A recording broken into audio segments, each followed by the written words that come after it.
తర్వాత సమాన వాయువు. సమాన వాయువు నాభిస్థానంలో ఉంటుంది. నాభి వెనుక మూలాధార చక్రం అంటారు, అక్కడ ఉంటుంది. ఉన్నప్పుడు అదేం చేస్తుందంటే జీర్ణకోశంలో జీర్ణమయ్యే మొత్తం ఆహారాన్ని కూడా సమానంగా వ్యాపించేటట్టు చేస్తుంది. దేహం అంతా సమానంగా పంచుతుంది. సూక్ష్మ శరీరము ఎట్లా ఏర్పడుతుందని చెప్పాము మనం?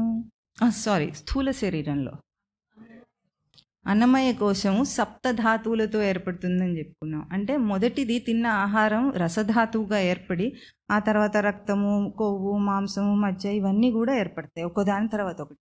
ఇప్పుడు చూడండి, మనం తిన్న ఆహారంలో ఎంత రక్తం దేహానికి కావాలి, ఎంత మాంసం కావాలి, ఎంత కొవ్వు కావాలి, మనకేమైనా లెక్కలు తెలుసా? దొరికినట్టు రుచికి తగ్గట్టు తినేయటమే కానీ ఎవరు లోపల దీన్ని సమంగా పంచుతున్నారు? పడుకొని లేచేటప్పటికీ ఒకవైపు చెయ్యి బాగా పెరిగిపోయి రెండో వైపు చెయ్యి పెరగకుండా ఉందా? ఎప్పుడైనా సమంగా ఉంది. బైలాటరల్ సిమెట్రీ కనిపిస్తుంది కదా ఫిజికల్గా బయటికి మనకు. అంటే రెండు వైపులా కూడా మధ్యలో కోస్తే ఈ రెండు వైపులు సమానంగా పెరుగుతున్నాయి. ఒక బుగ్గ పెరిగి ఒక బుగ్గ చకటపడుతుందా? లేదు, సమంగా. అంటే దేహం అంతా కూడా సమంగా అన్ని కణములను కూడా ఎవరు ఏర్పాటు చేస్తున్నారు?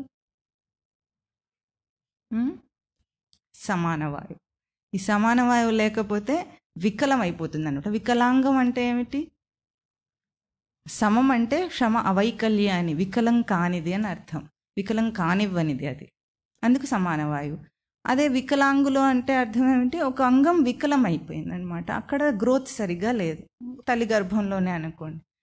అక్కడ సరిగ్గా పెరగకపోతే అది వికలాంగులు అంటాం మనం. ఇప్పుడు మనం అట్లా కాకుండా ఎంత చక్కగా డిజైన్ చేసినట్టు ఉంటుంది.